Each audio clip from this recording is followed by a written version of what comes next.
Mañanas en Libertad, con Luis del Pino. 8:04, 7:04 en las Islas Canarias. Vamos con las noticias de las 8 con la ayuda de don Eric Gutiérrez. La Cámara de Representantes de Puerto Rico ha aprobado una resolución que censura las violaciones de derechos humanos en Venezuela bajo el liderazgo de Nicolás Maduro y exige además transparencia en el reciente proceso electoral.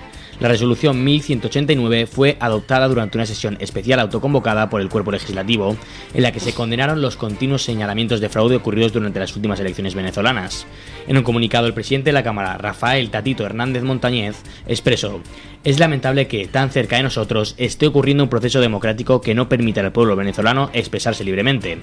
No podemos permanecer en silencio".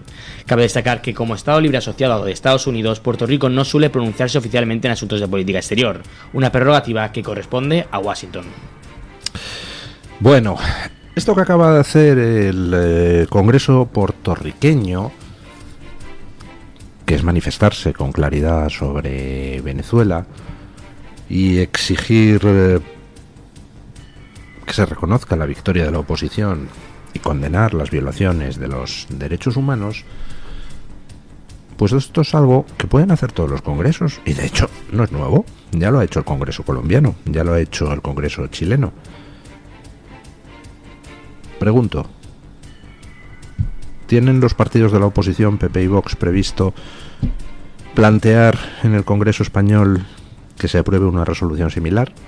Porque la presión internacional es imprescindible para que la oposición venezolana pueda terminar cosechando el fruto de la victoria electoral. Si no hay presión internacional, Maduro se va a encastillar en el poder y simplemente pues no va a dejar que sigan su curso los acontecimientos normales después de una elección, que es el traspaso de poderes.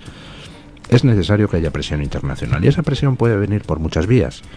Está viniendo por parte de organismos internacionales. Por ejemplo, el Centro Carter y la ONU enviaron sendas misiones de observación que han sido fundamentales a la hora de denunciar que Maduro ha intentado un fraude y que la oposición ha publicado unas actas correctas que confirman la victoria de la oposición. La presión internacional puede venir también por parte de los gobiernos. Hay gobiernos que se han manifestado claramente. El de Estados Unidos, el de Chile, el gobierno argentino, el de Panamá. Muchos gobiernos sudamericanos lo han hecho. El gobierno español no. La Unión Europea tampoco. Siguen cerdeando en torno al tema. Pero la presión internacional también puede venir por la vía de los parlamentos. Por ejemplo, en Colombia, pues Petro, como pertenece a la misma ala ideológica que Maduro, pues sigue cerdeando. Pero el Congreso colombiano se ha pronunciado con claridad en contra de los intentos del dictador por perpetuarse en el poder desconociendo el resultado de las elecciones. Aquí en España lo mismo. Si el gobierno no quiere mover ficha, que lo mueva el Congreso. Que el Congreso apruebe una resolución exigiendo el respeto a la victoria de la oposición y pidiendo el fin de las violaciones de los derechos humanos en Venezuela.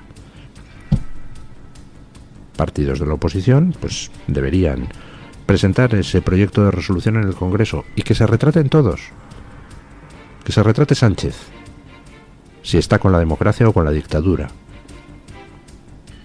Que se retrate en sus socios, ERC, BNG, Bildu, que esos ya imaginemos con quién están. Pero que se retraten también esos otros socios secundarios. Secundarios en el sentido de que, en teoría, comparten menos objetivos ideológicos. Y me refiero al partido de Puigdemont y PNV. Porque resulta que Pedro Sánchez, en eso, pues no coincide en su postura con PNV y con el partido de Puigdemont. Así que, a lo mejor la resolución sale aprobada.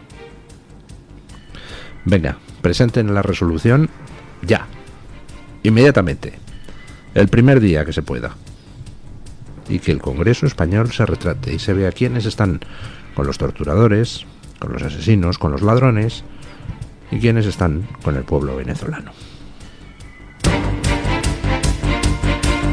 El ejército de Israel ha recuperado los cuerpos de 6 rehenes capturados por Hamas durante el ataque terrorista del 7 de octubre. La operación se llevó a cabo en el sur de la Franja de Gaza. Las víctimas han sido identificadas como Alex Danzig, de 75 años, Yagev Bushaf, de 35, Chaim Peri, de 79, Joram Metzger, de 80, Nadav Popelwell, de 51 y Abraham Munder, de 78. Según el ejército israelí, Danzig y Bushaf habrían fallecido a finales de julio, mientras que Peri, Metzger y Popelwell habrían muerto un mes antes. Aún se desconocen las causas exactas de estas muertes. En el caso de Munder, su fallecimiento fue confirmado primero por sus familiares. El primer ministro Benjamin Netanyahu, junto con otras autoridades israelíes, ha expresado sus condolencias a las familias de los fallecidos y ha agradecido a las Fuerzas Armadas por su valentía en la recuperación de los cuerpos. Es importante recordar que se estima que aproximadamente 105 personas aún permanecen en cautiverio bajo el control de Hamas. ¿Se han fijado ustedes en la noticia? 6 cadáveres de 6 rehenes secuestrados por los canallas de Hamas pues han sido encontrados por el ejército israelí.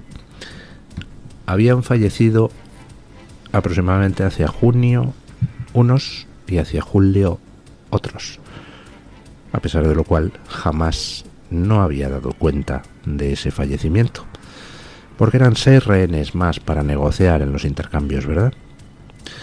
Los canallas de Hamas, los criminales de guerra de Hamas, los nazis de Hamas, siguen teniendo más de 100 personas secuestradas. Secuestrar personas es un crimen de guerra. Utilizar a tus propios civiles como escudos humanos es un crimen de guerra. Violar mujeres es un crimen de guerra. Quemar vivas a familias enteras es un crimen de guerra. Hamas los ha cometido todos. Por supuesto que, como dicen algunos, en Gaza se están cometiendo crímenes de guerra a diario, sí, y todos los comete Hamas.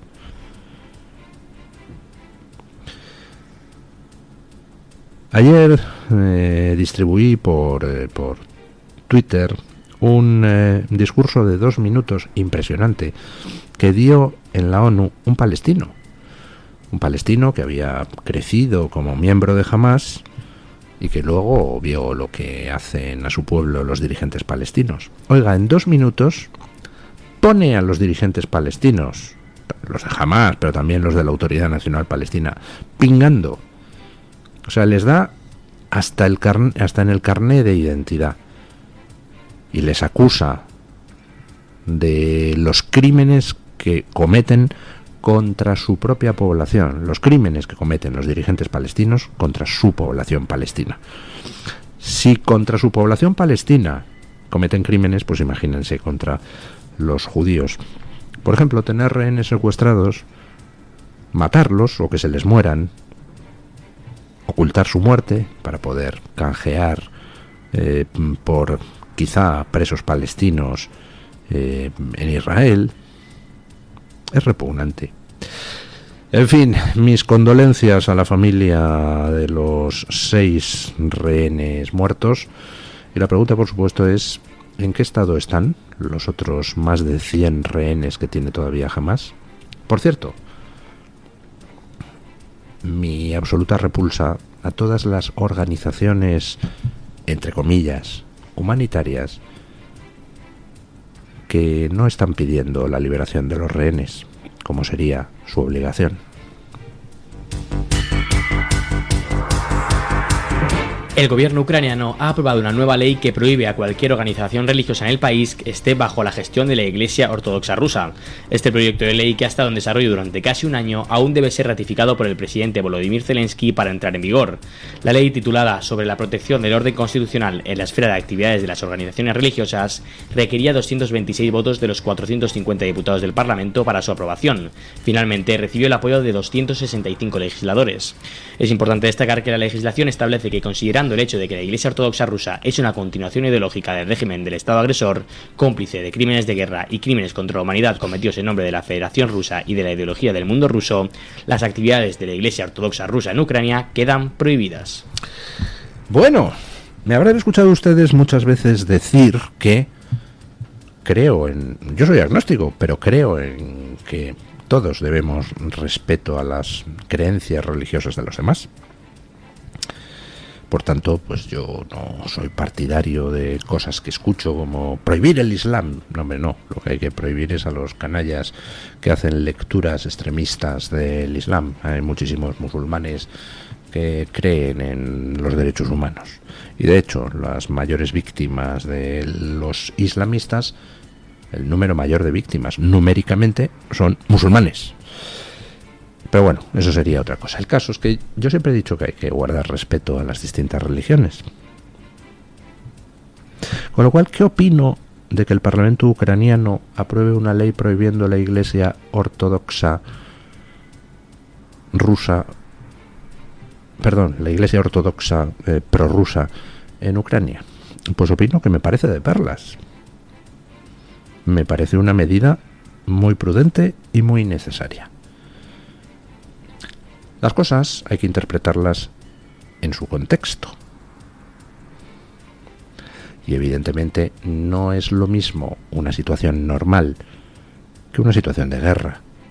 Yo creo en la libertad de expresión y creo que todo el mundo debe poder decir lo que quiera dentro de una serie de límites, pues eso, injurias, calumnias, incitación a la violencia, esas cosas no se pueden. Pero dentro de eso, pues mira, a mí que haya separatistas en España, pues me importa un soberano bledo.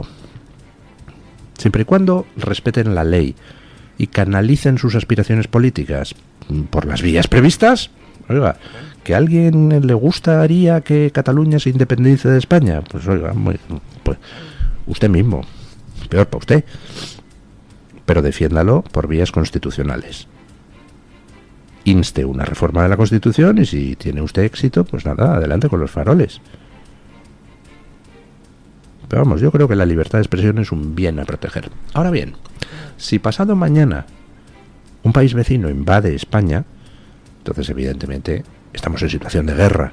Por tanto, ese derecho a la libertad de expresión, yo que soy un defensor acérrimo del mismo, pues lógicamente pasaría a defender y a comprender que el gobierno que está siendo del país que está siendo invadido diga, oiga, libertad de expresión sí, pero en estado de guerra usted no puede hacer propaganda para el enemigo.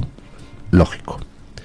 Cuando empezó la invasión de Ucrania, Zelensky prohibió 2 partidos, al menos 2, ucranianos, que eran partidos prorrusos. Y alguien me dijo por Twitter, fíjate, es un dictador. ¿Cómo que es un dictador?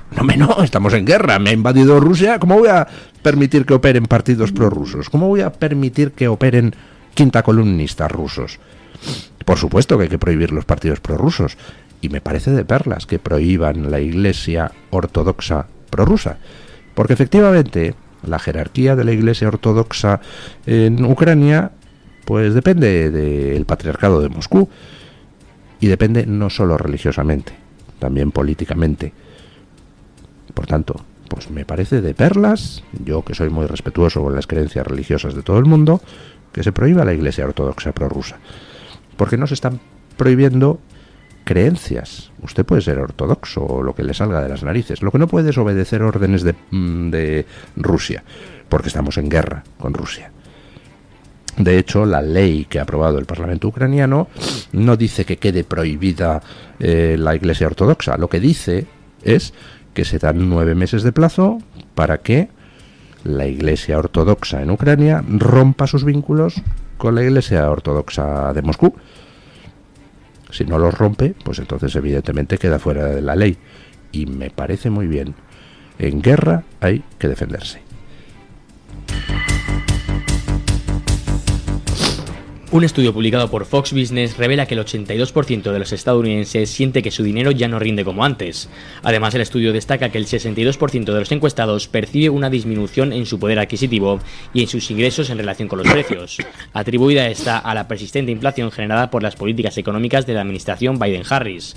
El artículo de Fox también señala que más de un tercio de los estadounidenses no está dispuesto a pagar $1 más por una taza de café y que el 20% de los compradores de la generación Z afirmó que dejaría de comprar frutas y verduras si los precios continúan subiendo.